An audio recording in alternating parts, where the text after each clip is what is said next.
Hi everyone, hope you're doing great. To take 3 here, let's see how this goes.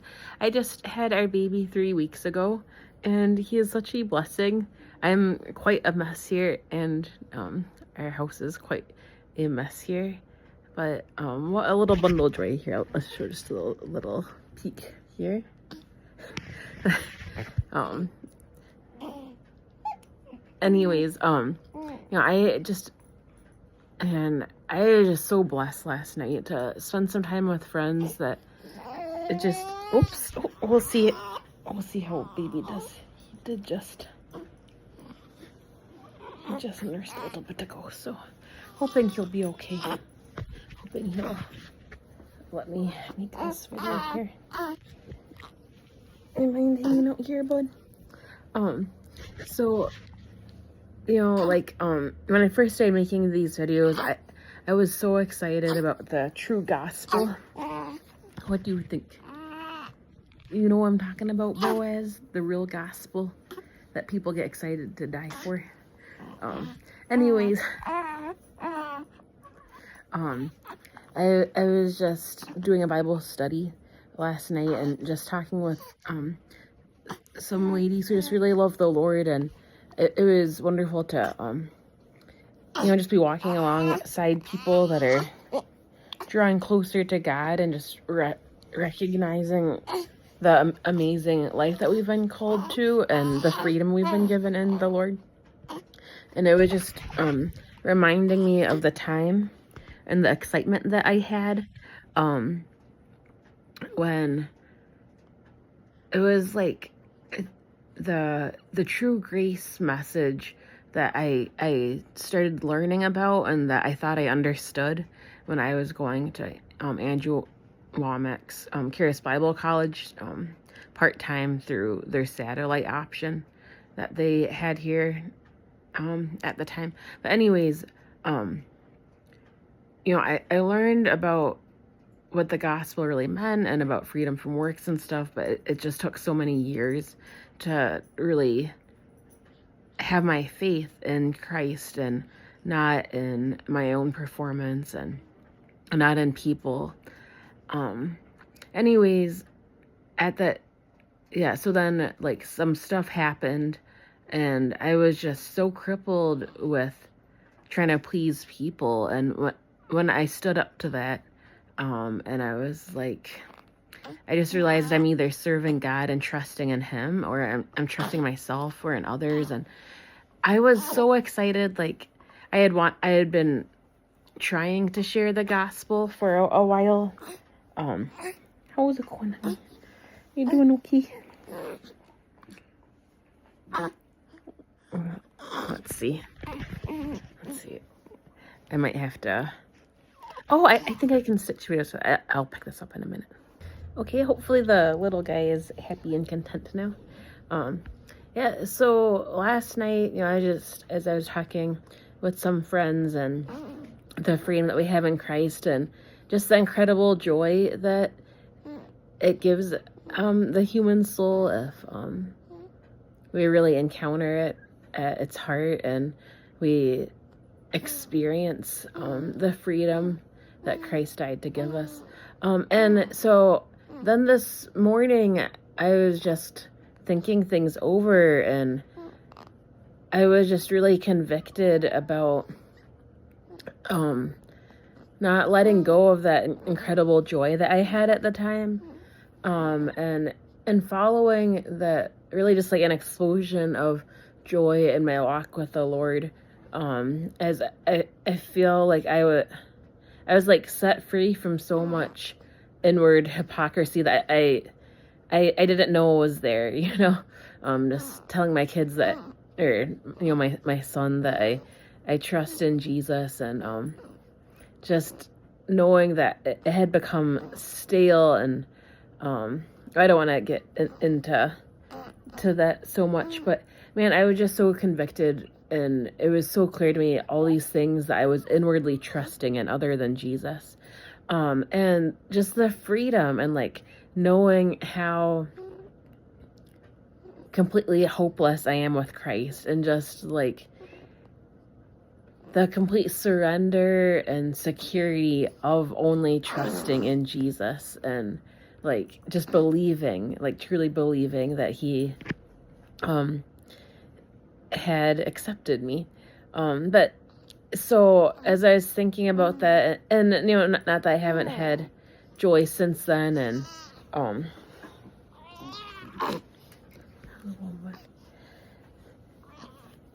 think he's okay here. I'm not too sure he's strained. Maybe I should. Let's see. How was that? Okay.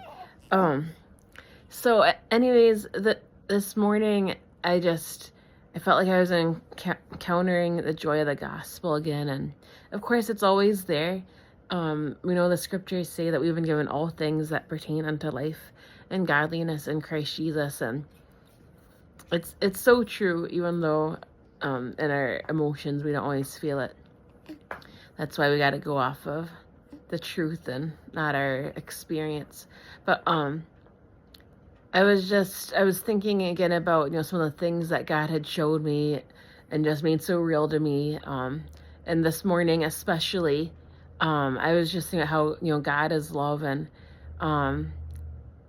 if we just take that at face value, so much of life comes into focus, and man, like the value of what Jesus did for us is just so clear and incredible. So I recommend anyone who wants to grow in their relationship with God and get more excited about the gospel, just try and replace God with love, because we know that it says that God is love, so that's biblical. We can do that. And so so Jesus died to set us free, and he's taken away our sin, and in his sacrifice he's washed us completely clean, and in doing all this he has restored our relationship to Father. Or we could also say Jesus has restored our relationship with love. And I was just thinking this morning, like about my relationship with God being my relationship with love, and I've just been challenged, in my spirit by the truth that's in me, in different difficult things I've encountered over the last year or so. And it's like, no matter what I'm going through, I know that the biggest factor is, where am I at in my relationship with God at the moment? And that's really a picture of, am I walking free in Christ, or am I in sin? And because we're commanded to love the Lord our God with all of our heart, all of our soul, and all of our mind. And no matter what we're going through, the truth is, like, the goodness of God and his presence that we can access in the Holy of Holies, and just we can have a intimate encounter with pure love at any time.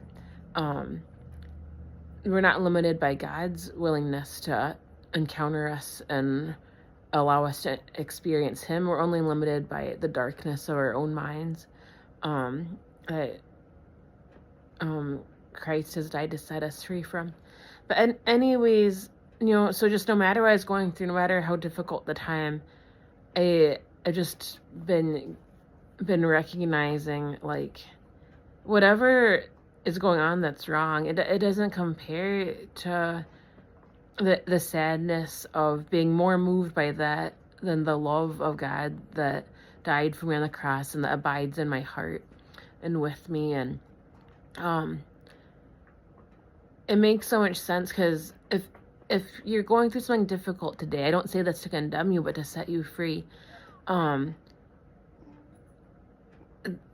Perfect love is right there with you. And so if you're going through something really difficult and your eyes aren't captivated by Christ, but rather you're in turmoil over the situation, which I get it.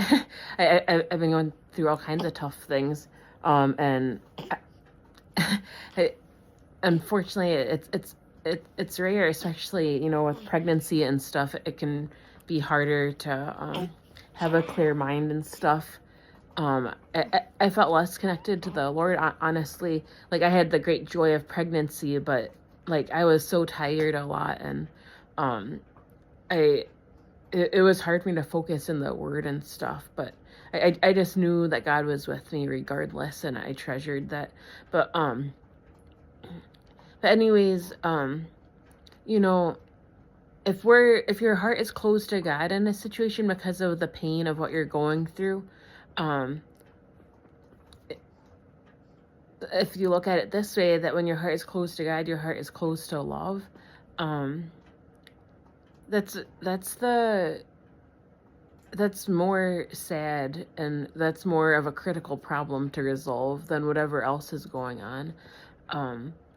And I wish that this video could capture the joy that I felt this morning, but you know, my heart isn't as open to love as it was this morning, as open to God. And one thing that I was convicted about was, just the desire that God had put in my heart to share videos, because I in my flesh and what God has redeemed me from, I can just deal with so much self-consciousness, everything, all the hundreds of reasons why I shouldn't post the video.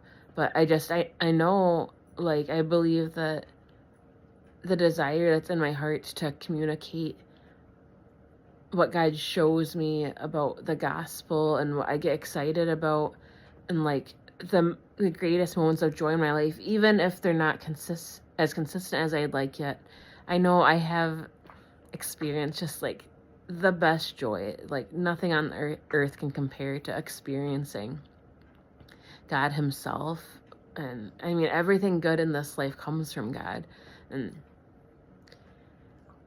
yeah, but this morning I felt so much joy, just like acknowledging and just being at peace. Like, man, if I'm not more touched by God in a moment, if I'm not more touched by love,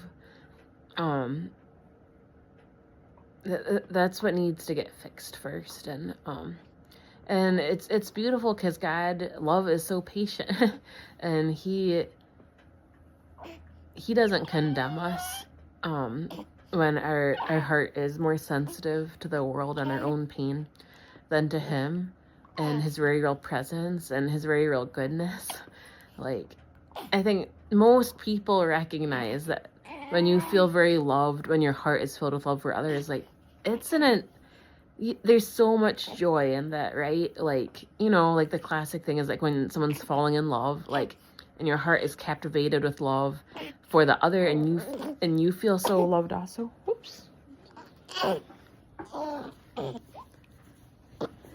Nothing matters in that place of love, like you feel like you could just be happy with anything. You feel like you could get through anything, and God is genuine love. Like when we will know, as we are known now in heaven, for all those who call upon the name of the Lord,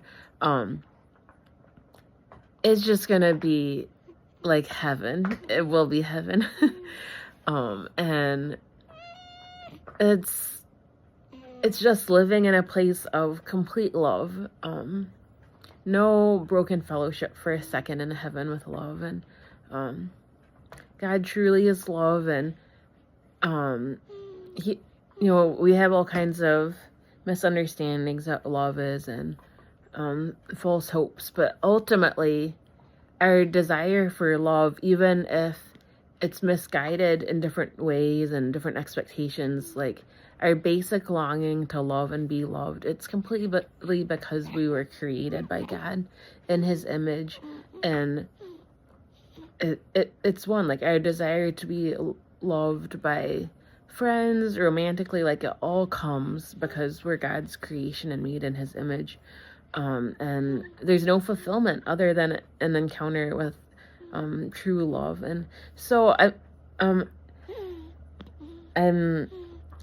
saying yes to love today, because I know, like, love is what makes me happy. So I'm saying yes today, and I don't care how messy I look or anything that's going on. I just want to share with someone, and I just pray that this touches someone and gets them excited to really pursue God. It says, if we seek God with all of our hearts, we will find him. So I just pray and hope that this encourages someone to really open their hearts to God and look to encounter him in a fresh and living way, because he's the living God and he's right here with you and with us, and he wants to be able to hear you and to be able to speak with you. And Boaz hopes you're doing great and having a great day too. All right, well, be back soon. Bye everyone.